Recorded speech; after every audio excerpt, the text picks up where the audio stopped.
আসসালামু আলাইকুম আর আপুরা ভাই রান্না বালা আছেন না সন্ধ্যাবেলা ঠুসঠাস নাস্তার রেসিপি নিয়ে হয়েছে আপুরা ভাইয়েরা সন্ধ্যাবেলার রেসিপি হয়েছে আন্নের সবজির পিঠা রেসিপি আপুরা ভাইয়েরা আজ যায় পাতাকপি আসছিল কদিন পাতাকপি জড়ে দিয়েছে কিরকম কিরকম কই আজ যা আবারও ঠাস ঠুস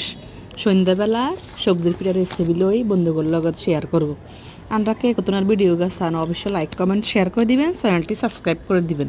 ভালো লাগলে অবশ্যই কমেন্ট করে জানাবেন। আপুরা ভাই এরা একবারে হাতা কপি কিন্তু হোলি কষি কষি করে নুন দি ডোলি রস হালাই দিয়ে এরা হাতা কপি মানে হেঁস কাঁচা মরিচ অলিভ মরিচ জিরার গুঁড়া ধনিয়া গুঁড়া রসুন বুঝছেন না আপুরা ভাই এরা নুন কিন্তু দিছি এরা রনি কিন্তু বালা মতো কিন্তু কসলে কাসলে আটা গুঁড়া দিয়ে দিয়েছে চাইলে গুঁড়া দিয়ে দিয়েছে ডোলি মতলাই মাতলাই বালা মতো কিন্তু মাখি এরা ডিম এগে ভাঙি দিই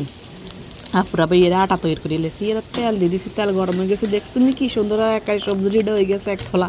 আর এক খোলা বইয়ে দিই মাপুরা ভাই আল্লাহর নিয়ামত হয়েছে বিশ্বাস করতেন না ঠুস টাস নাস্তায় যে এত হওয়া হয়েছে